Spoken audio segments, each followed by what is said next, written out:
So welcome to the Seiko experiment. My name's Tim. Sometimes I get called Timothy if I'm in trouble. Today I'd like to go through what exactly the Seiko experiment is. So what are we doing here on this YouTube channel? And basically I wanted to ask a question. So I've bought myself a mechanical watch to find out the answer to: can a mechanical wristwatch endure the harsh environment of a fabrication and mechanical workshop?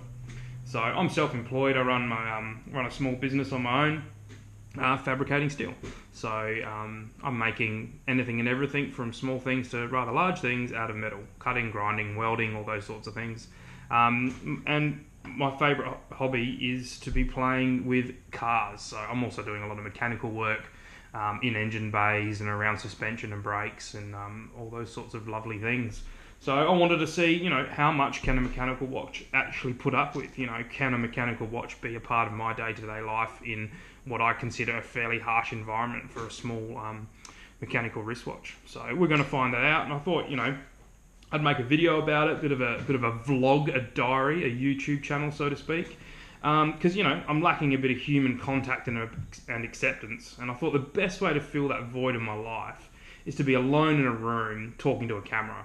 And then I'd grab that content off the camera and share it on the internet with strangers that I've never met, just in the hope that they'd click on a little small, thumbs up sign and give me a hit of dopamine in my brain because someone else is relating to what I'm doing here. So, we just thought we'd have a little bit of fun with it at the same time and go from there. So yeah, I'm doing a fair bit of mechanical stuff, a fair bit of fabricating, using lots of different tools and machines. So if you haven't fallen asleep yet and you're semi-interested in what's happening on this YouTube channel, stick around to the next episode and I'll go through quite a fair bit of the equipment that I got here in the shop. But let's have a look at our test subject. What do we have? We've got the Seiko SNK 805 as introduced in the last episode. He's going pretty strong so far, so we're a fair way into the experiment now. I have been wearing this for quite a little while, and I just thought I'd go through the reasons why I chose this watch in particular. For starters, this is what a lot of people will refer to as their beta watch. Sort of beat up a reasonable amount, and where, the environment that I'm working in, that is going to happen.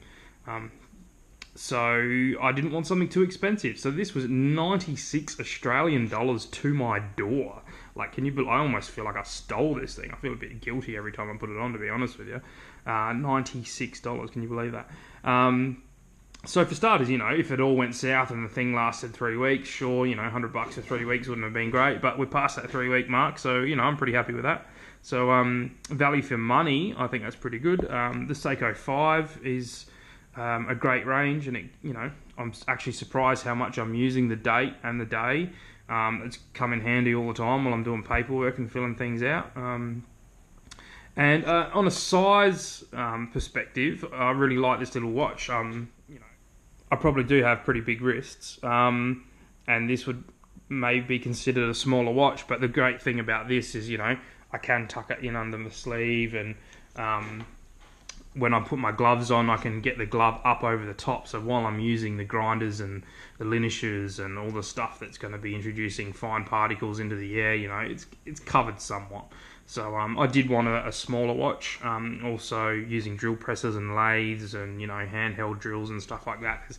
There's less to obviously get caught on, being this nice thin profile and a smaller guy. So that's kind of why I went for that.